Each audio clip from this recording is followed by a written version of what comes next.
जागृति education channel में आपका स्वागत करती हूँ।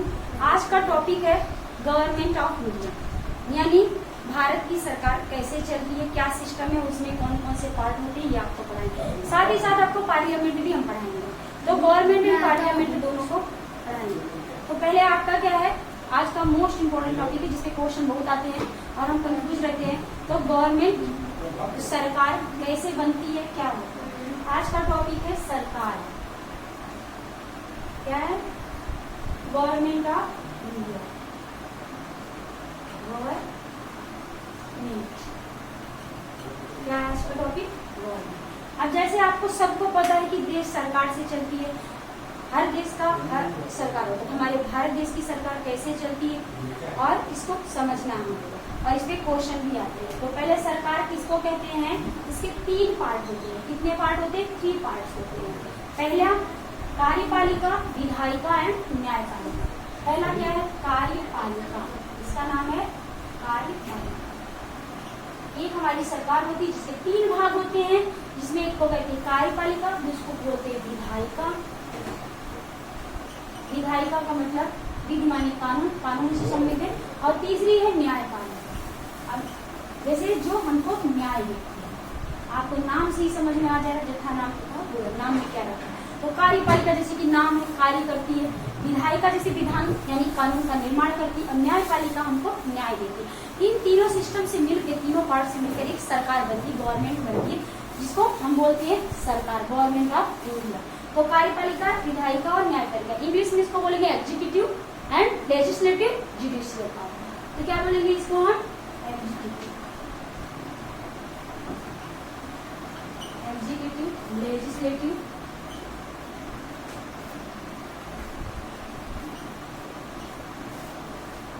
And judicial.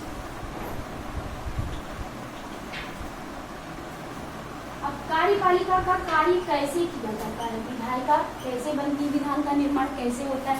कार्यपालिका जो एग्जीक्यूटिव है वो कैसे कार्य करती है, जो विधायिका कानून का निर्माण करती है उसे कार्य रूप में परिणित कौन करता है, कार्यों का संपादन कौन करता है, तो कार्यपालिका करती है, एग्जीक्यूटिव करती है। इसमें कैसे करती है, कार्यों का संपादन करने के लिए या कार्यों को लागू करने के लिए इसको हम 2 भागों में बांट सकते हैं। एक क्या होते हैं, इसमें इलेक्टेड होते हैं और एक सिलेक्टेड व्यक्ति होते हैं, यानी एक निर्वाचित व्यक्ति होते हैं और एक चयनित व्यक्ति होते हैं। क्या होते हैं, निर्वाचित एंड चयनित व्यक्ति होते हैं। अब चयनित व्यक्तियों में क्या होता है, इसको बोलेंगे हम इलेक्टेड और ये सिलेक्टेड होते हैं। क्या होते हैं, एक इलेक्टेड होते हैं जिसका हम निर्वाचन करते हैं, निर्वाचित व्यक्ति होते हैं। क्या होते हैं वे, निर्वाचित व्यक्ति होते हैं। और दूसरा चयनित व्यक्ति होते हैं जो योग्यता के आधार पर चयन किए जाते हैं, उनको हम रखते हैं।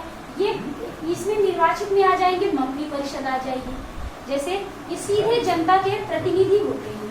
और जिसे हम विधायिका में भी कुछ काम करते हैं, कुछ इसमें अगर क्वेश्चन आ गया क्या मंत्री परिषद कार्यपालिका में रहते हैं, तो हाँ रहते हैं, विधायिका में भी रहते हैं और कार्यपालिका में भी रहते हैं। तो कुछ व्यक्तियों का इसमें भी रोल रहता है, क्योंकि जनता से सीधे प्रतिनिधि होते हैं, तो इनको कैसे जनता से कैसे कानून को, कार्य को लागू कराना है, कैसे करना है, तो इनको पता होता है। तो निर्वाचित व्यक्तियों में कौन आ जाएगा, मंत्री परिषद आ जाएगा। क्या आ जाएंगे, मंत्री परिषद के सदस्य। और इसमें चयनित वाले में क्या आ जाएंगे, प्रशासनिक, जो प्रशासन का काम करते हैं, प्रशासनिक योग्यता के आधार पर चयन किया जाता है। जैसे ऑफिसर्स आ जाएंगे, इसको हम नौकरशाही भी बोल सकते हैं या ब्यूरोक्रेसी भी बोल सकते हैं। ब्यूरोक्रेसी किसे कहते हैं, इसको क्या हम बोलेंगे, प्रशासनिक अधिकार, प्रशासनिक बोलेंगे या नौकरशाही बोलेंगे या ब्यूरोक्रेसी भी बोल सकते हैं। ब्यूरोक्रेसी क्या बोलेंगे हम, ब्यूरोक्रेसी। ब्यूरोक्रेसी किसे कहते हैं,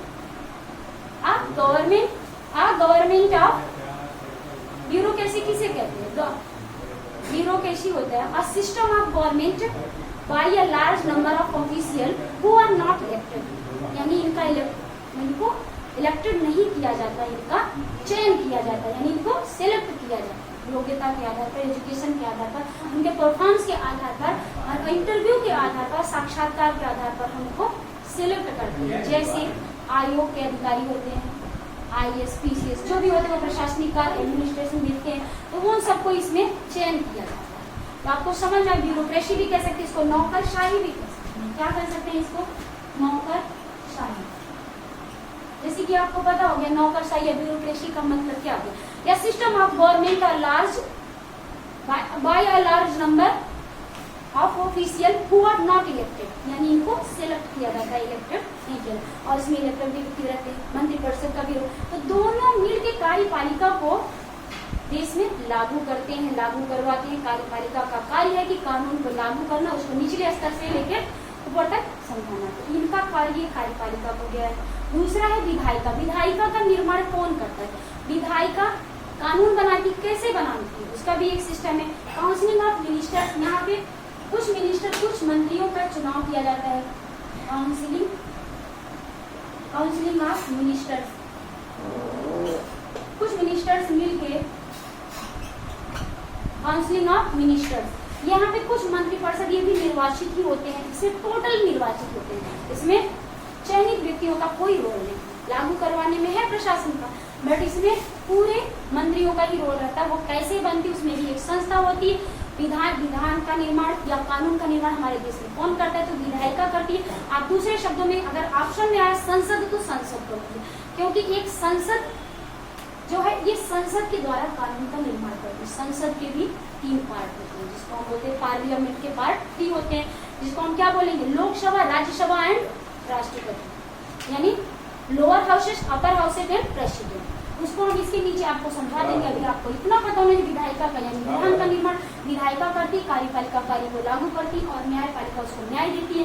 तो न्यायपालिका भी निष्पक्ष होती है, स्वतंत्र होती है और न्याय देती है। जैसे इसमें कौन आते हैं? Supreme court and high court. कौन आता है? High court.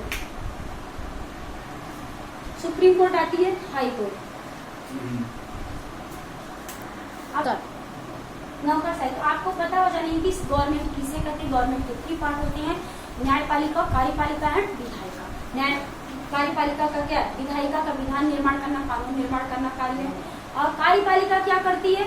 उसको लागू करवाती है और न्यायपालिका उसको न्याय देती है। न्याय किस माध्यम से देती है? जैसे संस्था, सबसे बड़ी संस्था है सुप्रीम कोर्ट और उसके बाद हाई कोर्ट, कोर्ट के माध्यम से, जिला कोर्ट, कोई भी खंडपीठ यानी कोर्ट उसको न्याय देती है। उसी के माध्यम से वो निष्पक्ष काम करती है। जुडिशियल पावर हमारी क्या है? निष्पक्ष काम करती है, वो स्वतंत्र होती, किसी के दबाव में नहीं होती। चाहे वो छोटा एक नागरिक हो, चाहे वो देश का बहुत बड़ा प्रेसिडेंट हो या पीएम हो या कोई भी अधिकारी प्रशासनिक हो, सबके लिए एक ही नहीं, एक ही कानून की गलती के लिए वही दंड विधान सबके लिए है। तो ये रहा आपका गवर्नमेंट आपको पढ़ा दे रहे हैं, आप इसमें पूरा समझ जाइए, नोट कर लीजिए गवर्नमेंट के कितने भाग होते हैं, कैसे क्या होता है, समझ में आ गया होगा। अब इसके बाद आपको बताएंगे विधायिका कानून का निर्माण किसके माध्यम से करती, कैसे करती। एक तो हमने सरकार में आगे विधायिका कानून का निर्माण करती। अगर ऑप्शन में आगे कानून का निर्माण हमारे देश में कौन करता है? तो संसद करती है। तो संसद कैसी बनती है, क्या क्या मिलकर कितने पार्ट होते हैं, कितने भाग होते हैं, हम आपको नेक्स्ट वीडियो में बताते हैं। आज यहीं तक आप पढ़ लीजिए, नोट कर लीजिए। Thank you.